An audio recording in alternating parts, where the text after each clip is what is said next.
Buen día, mi nombre es Genesis Guerrero Manchón de la carrera de Contaduría Pública Autorizada y el tema a tratar es acerca de las tablas de frecuencias y sus gráficos. En este caso solamente vamos a ver lo que es el gráfico de tallo y hoja.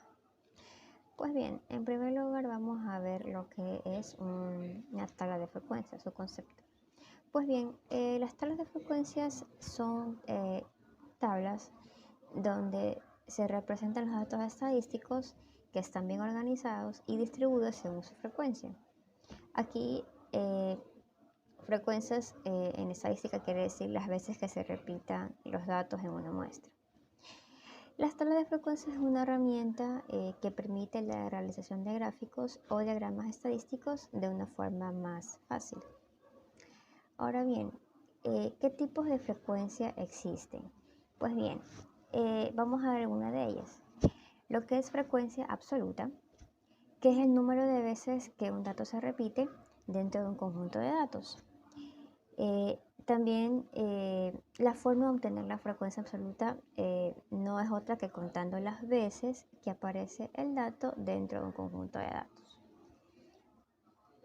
Y la suma de las frecuencias absolutas corresponden al número total de datos representado por la letra n mayúscula. En lo que es la frecuencia relativa, es un dato, un número que se repite en relación al número total de datos, o en otras palabras, es la proporción de veces que aparece ese dato con respecto al total. En lo que es la frecuencia absoluta acumulada, es la suma de frecuencias absolutas que se van acumulando hasta el dato, es decir, que la frecuencia absoluta acumulada de un dato se obtiene sumando sus frecuencias absolutas a la frecuencia absoluta de los datos que son menores a él.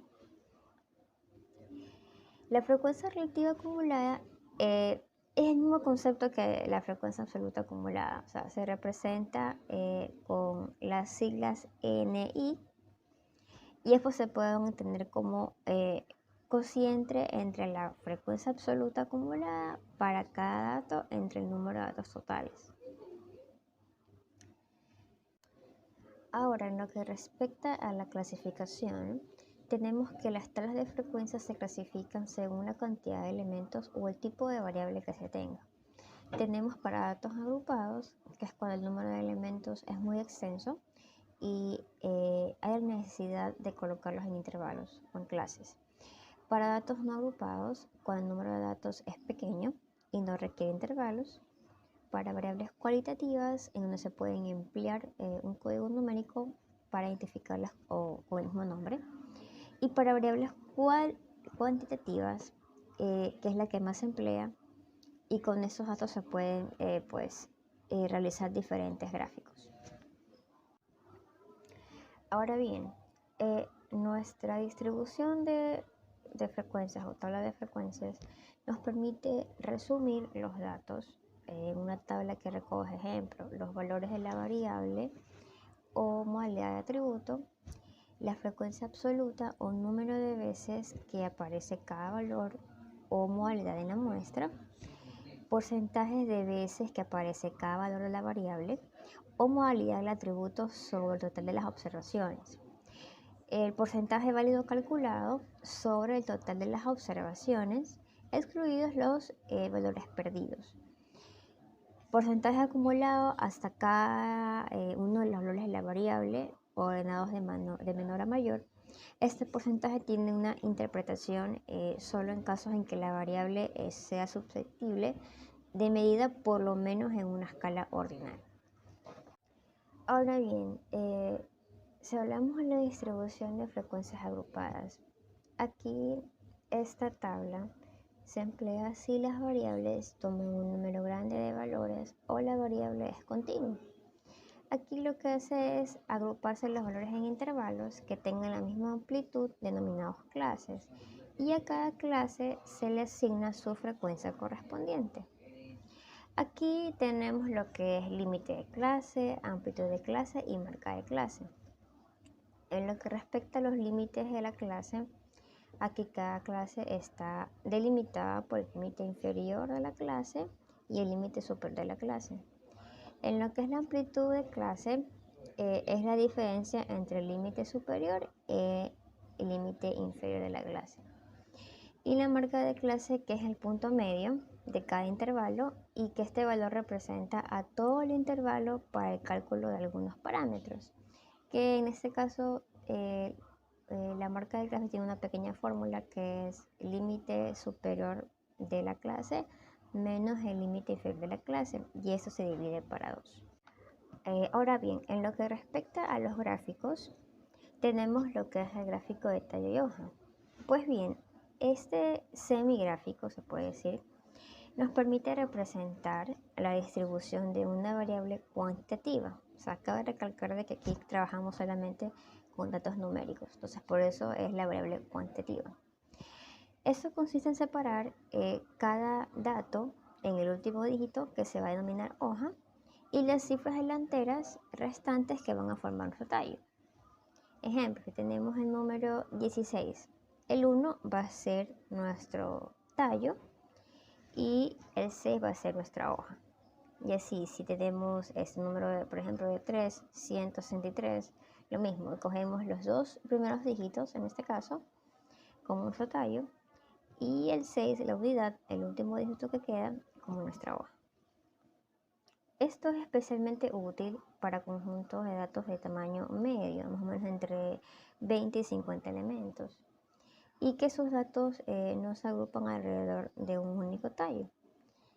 Entonces, en este diagrama lo que nos permite es hacer una fácil comparación entre dos distribuciones de la misma variable. Lo que dice, bueno, que el nombre del tallo y hoja hace referencia a una ramificación de una planta, ¿no?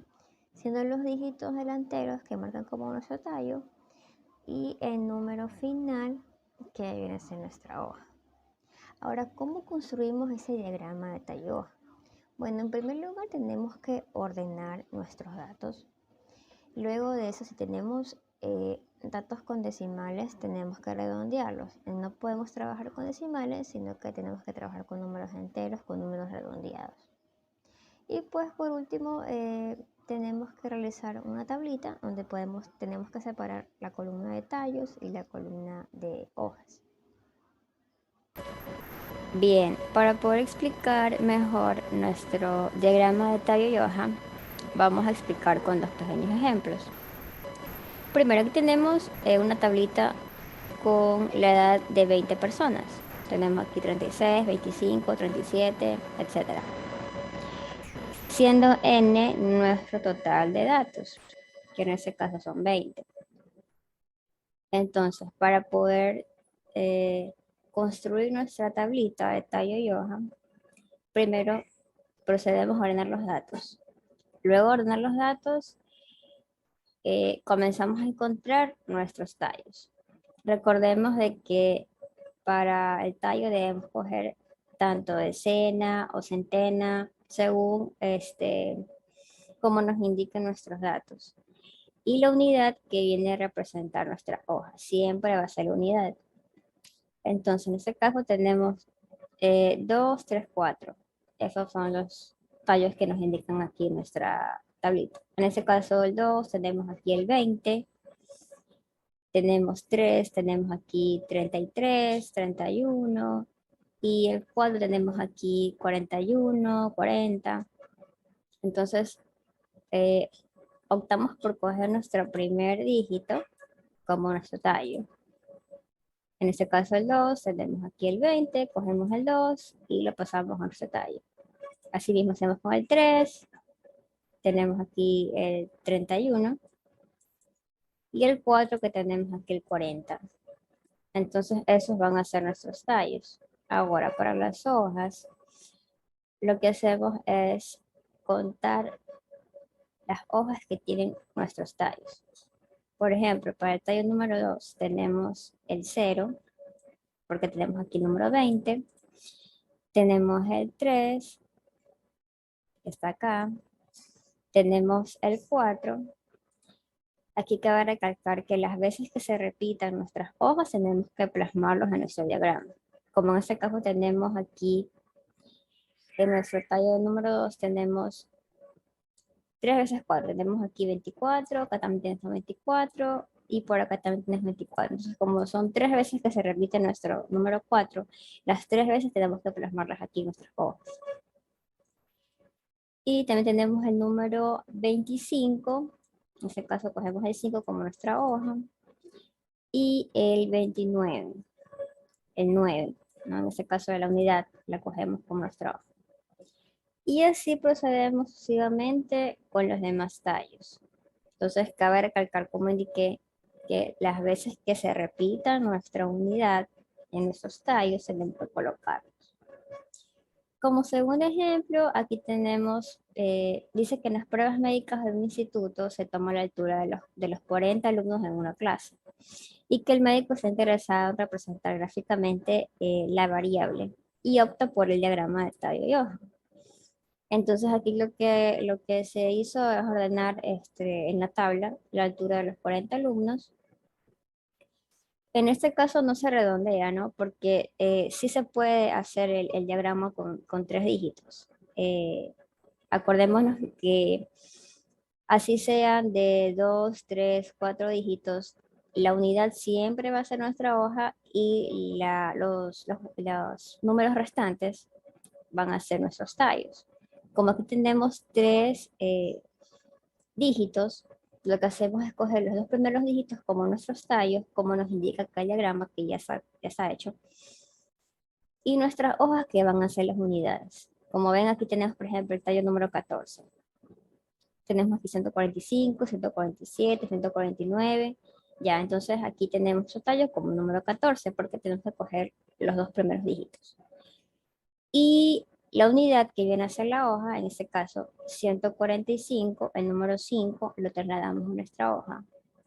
El número 147, el 7 lo trasladamos a nuestra hoja. Y 149, el 9 lo trasladamos a nuestra hoja. Y así sucesivamente construimos toda nuestra tablita de tallo hoja. Es muy fácil y pienso yo que ese diagrama visualiza mejor cuando de diagramas de estadística se trata. Se optaría mejor por ese tipo de diagramas porque es más fácil, es más rápido y podemos tener una mejor visualización de nuestros datos, de acuerdo a lo que tengamos en nuestro ejercicio de resolver.